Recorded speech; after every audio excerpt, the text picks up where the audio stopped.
Class 10th। Sorry मैं आज नहीं आ पाई तबीयत ख़राब होने की वजह से, इसलिए मैंने सोचा कि मैं आप लोग का ऑनलाइन थोड़ा सा वीडियो बना दूं जिसको वंदना जी प्ले कर देंगी।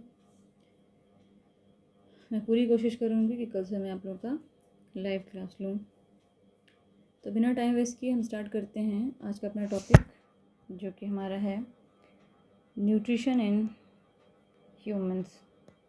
जहाँ तक मुझे याद है हमको यहीं से स्टार्ट करना था, न्यूट्रिशन इन ह्यूमंस। ठीक है, सॉरी। तो अगर हम ह्यूमन न्यूट्रिशंस की बात करें तो जो ह्यूमंस होता है वो ओमनीवोरस होते हैं, ठीक है ना। वो क्या होते हैं? ओमनीवोरस होते हैं। अब ओमनीवोरस क्या है? यानी कि जो खाने में अपने प्लांट बेस्ड भी होते हैं और एनिमल बेस्ड भी होते हैं, यानी कि दैट टाइप ऑफ एनिमल्स, जो कि मैंने पहले ही बताया था आपको कि human is also included in animals. तो that type of animals was included as their food plants and animal both, ठीक है ना। तो omnivores they get their food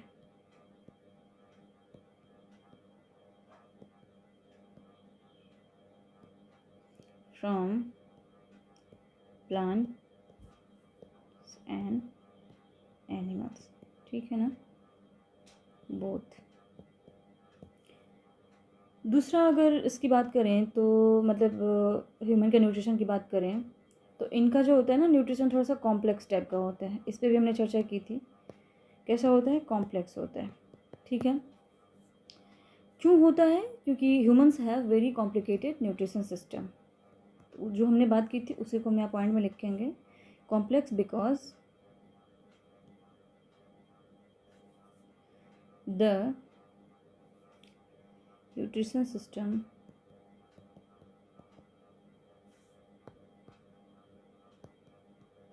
are complicated, ठीक।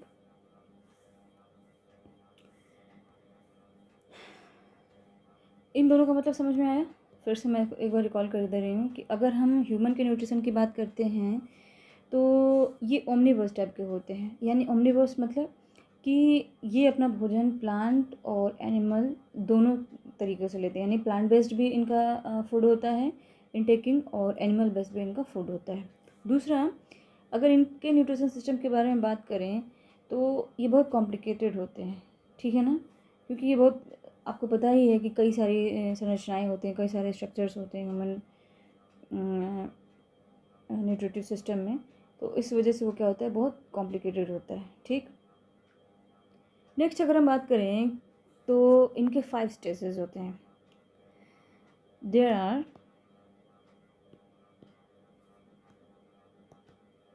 5 स्टेजेस इन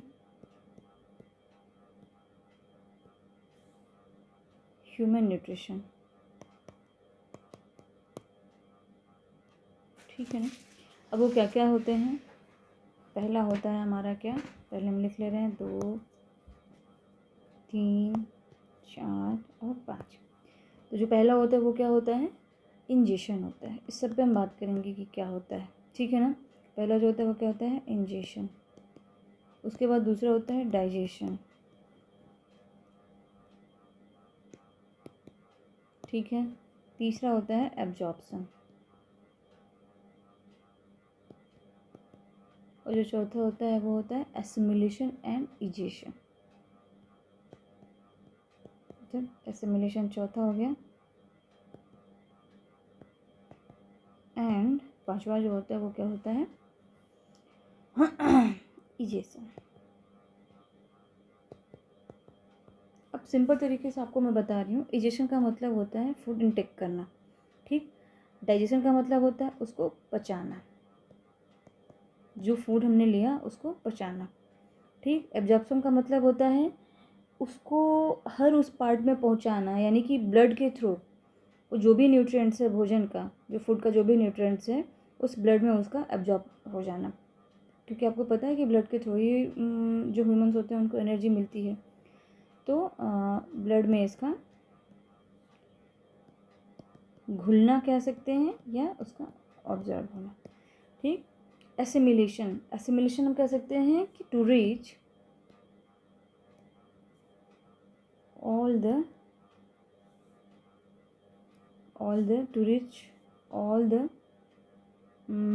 उसको क्या कह सकते हैं, जो जिसको लेना होता है, all the two reach all that part, यानी कि नीडेड पार्ट। कैसा पार्ट? Needed part. और इजेशन का मतलब होता है क्या? उसका जो हमारा कचरा होता है उसका हमारी बॉडी से निकल जाना, ठीक है ना, वेस्ट मटेरियल जिसको बोलते हैं।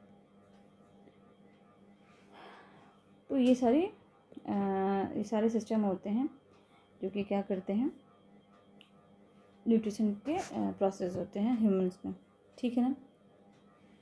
जो 4 स्टेजेस हैं कौन कौन से? इंजेशन, डाइजेशन, एब्जॉर्प्शन और इजेशन, वो एलिमेंट्री कैनाल में मतलब होते हैं। यानी कि इन एलिमेंट्री कैनाल, बताऊंगी एलिमेंट्री कैनाल भी क्या होता है। इन alimentary canal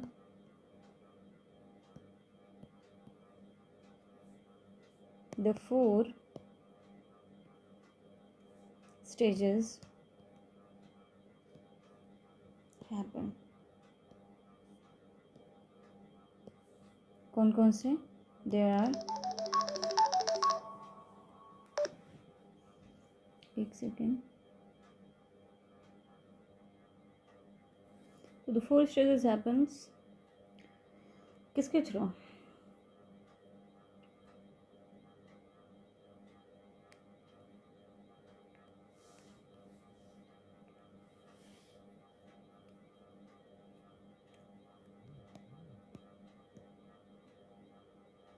through the alimentary canal, ठीक है ना। किसके? एलिमेंट्री कैनाल के थ्रू। अभी मैं बताऊंगी एलिमेंट्री कैनाल क्या होता है, कौन कौन से। इन alimentary canal the 4 stages happen, ठीक है। अब वो कौन कौन से हैं?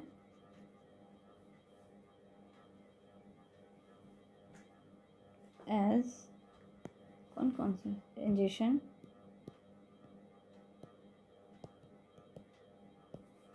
डाइजेशन,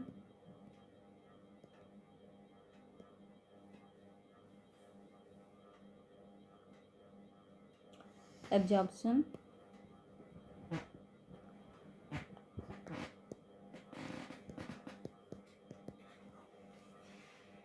एंड इजेशन, ठीक है ना। चलिए अब हम देखते हैं एलिमेंट्री कैनाल क्या होता है। तो देखेंगे हम,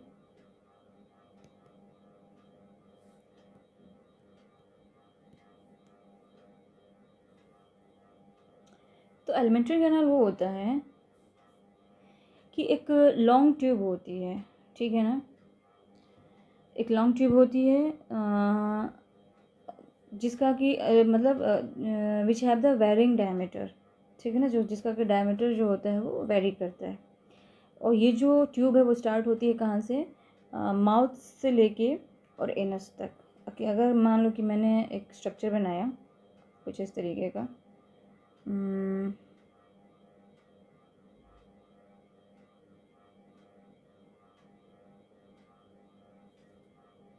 ठीक।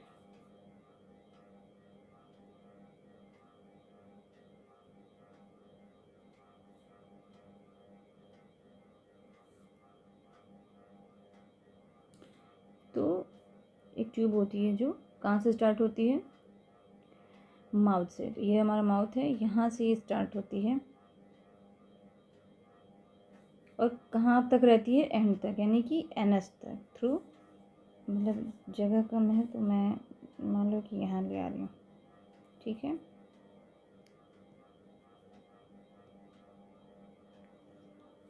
ये आपका नीचे जो आपका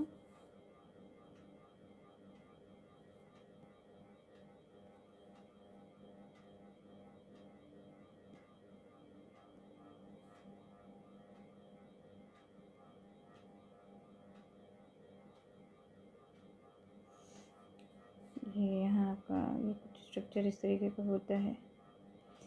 ठीक, फिर ये आपका इंटेस्टाइन और ये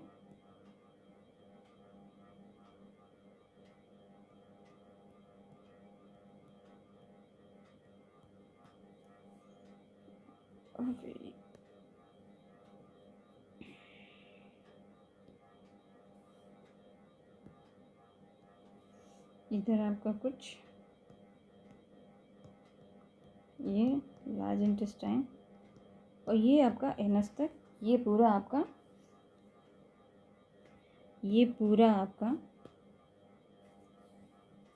क्या होता है, ये होता है आपका एलिमेंट्री कैनाल। ठीक है ना।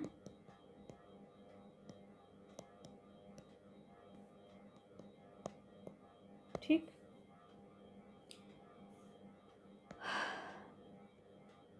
एनस समझ ही रहे हैं कि the last part of the human body. ठीक है ना। तो ओइसोफेगस स्टमक इसमें आपका आ जाता है, क्या क्या रहेगा इन एलिमेंट्री कैनाल। इसमें क्या होता है, in this type of canal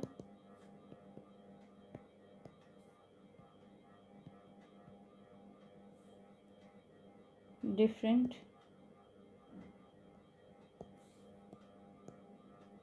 parts are involve. ठीक, उसमें से कौन कौन से हैं, ओइसोफेगस है,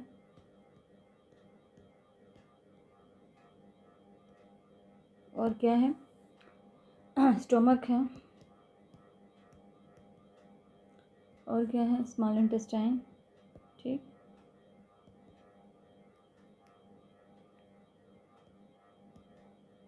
और लार्ज इंटेस्टाइन,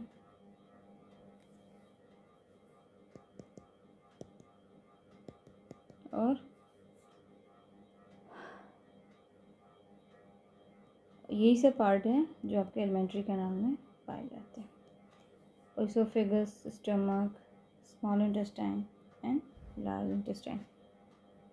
ठीक है ना। अब जैसे यहाँ से आपका स्टार्ट हो रहा है, ये आपका पार्ट क्या हो गया,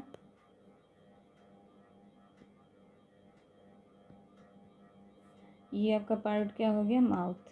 क्या हो गया, माउथ। इसके अंदर टीथ है, सलाइवा ग्लैंड है, फेरिक्स है। इधर आने के बाद आपका ओइसोफेगस, सॉरी,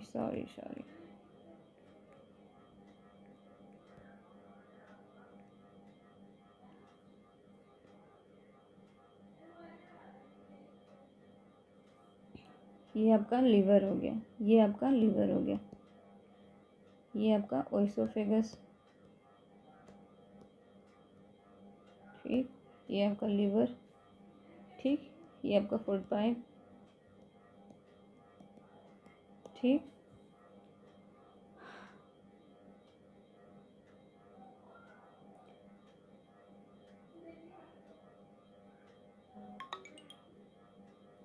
ठीक, ये फिर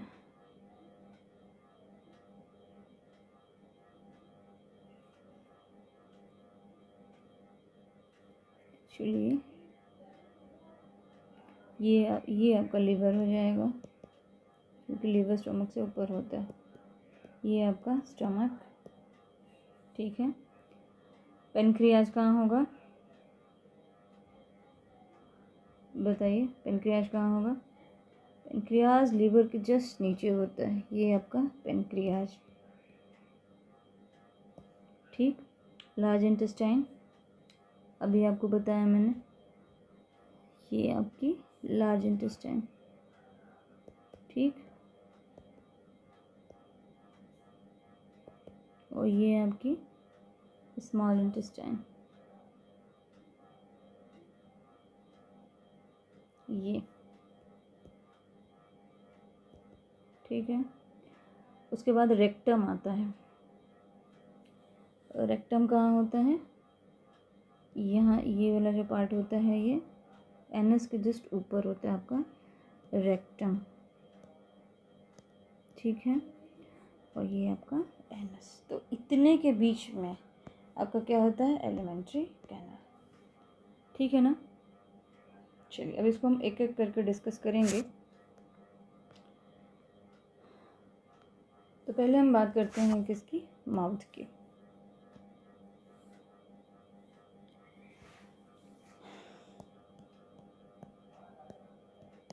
माउथ क्या होता है? एक ओपनिंग पार्ट होता है किसका? एलिमेंट्री कैनाल का। और किसके लिए ये यूज़ होता है? Injection of food. मान लो कि ये माउथ है हमारा, ये माउथ, इसी के द्वारा तो हम फूड को इंजेक्ट करते हैं ना, अंदर ले आते हैं फूड को अपने बॉडी के। तो माउथ का रोल क्या है? ओपनिंग पार्ट, ठीक है ना, of the alimentary canal and help in the ingestion नहीं होगा, इजेशन का सबसे लास्ट का प्रोसेस है। अच्छा याद रखेंगे, इंजेशन सबसे स्टार्टिंग का प्रोसेस है और इजेशन सबसे लास्ट का, ठीक है ना।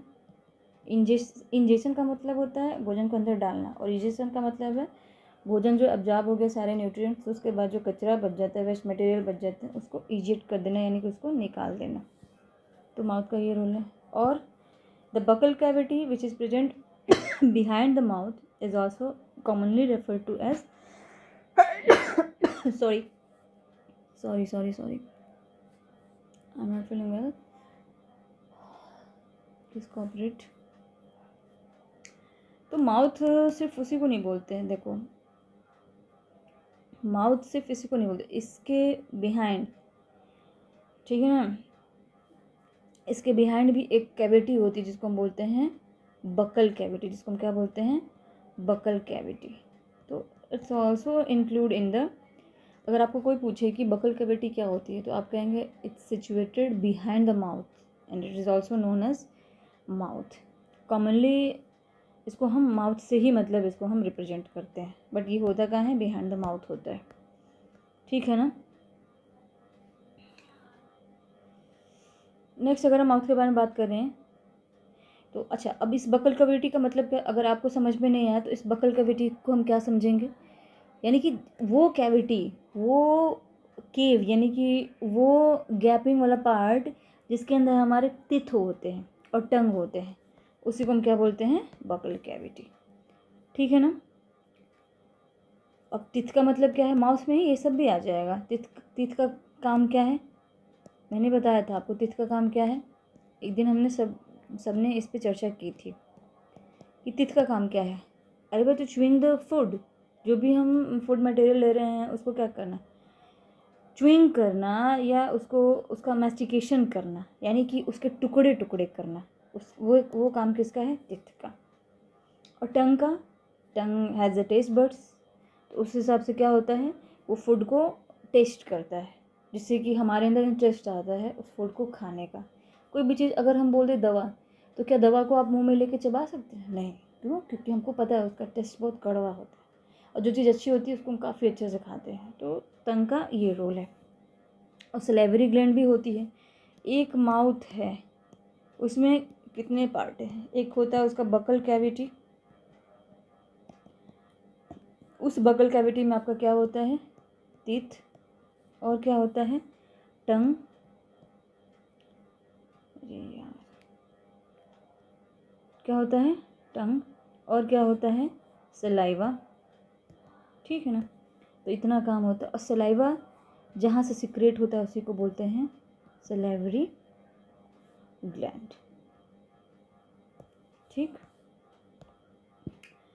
तो ये क्या करता है? लुगदी बनाता है। भोजन जो भी दांत जिस जिस भोजन को काट काट के छोटा करता है उसको क्या करते हैं? वो लुगदी बनाता है, जैसे उसका आसानी से डाइजेशन हो सके, ठीक है ना।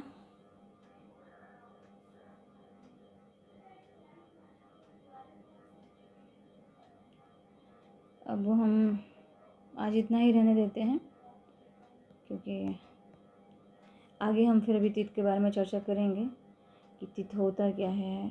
तित में इनेमल भी पाया जाता है, जो आउटर मोस्ट शाइनी सरफेस होता है ना, जो आपका दांत पे, उसी को हम बोलते हैं इनेमल, जो सबसे मतलब टफेस्ट पार्ट होता है बॉडी का, ठीक है ना। ये मिनरल जो होता है ना, और टफेस्ट क्यों होता है, हार्डेस्ट होता है इसलिए क्योंकि इसमें मिनरल बहुत ज़्यादा क्वांटिटी में होते हैं, ठीक है ना। तो ठीक है, आज के लिए इतना रहने देते हैं। मैं जल्दी से जल्दी मैं ठीक होने का प्रयास कर रही हूँ, क्योंकि मेरा कमिटमेंट था कि मंडे से क्लासेस जो है वो बिना इंटरप्ट हुए चलेंगी, बट मुझे नहीं पता था कि मेरी तबीयत ख़राब हो जाएगी। तो आई अपोलोजाइज फॉर दिस, ठीक है।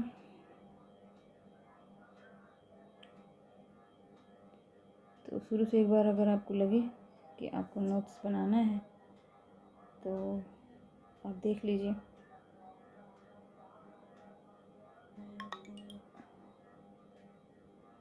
मैं ये वीडियो आपको मतलब इसका एक वीडियो बना के मैं यूट्यूब पे भी डाल दूँगी, तो आप वहाँ से नोट्स बनाना होगा तो वहाँ से आप देख लेंगे। इसी साइट पे मैं इसको अपलोड कर दूँगी, ठीक है ना।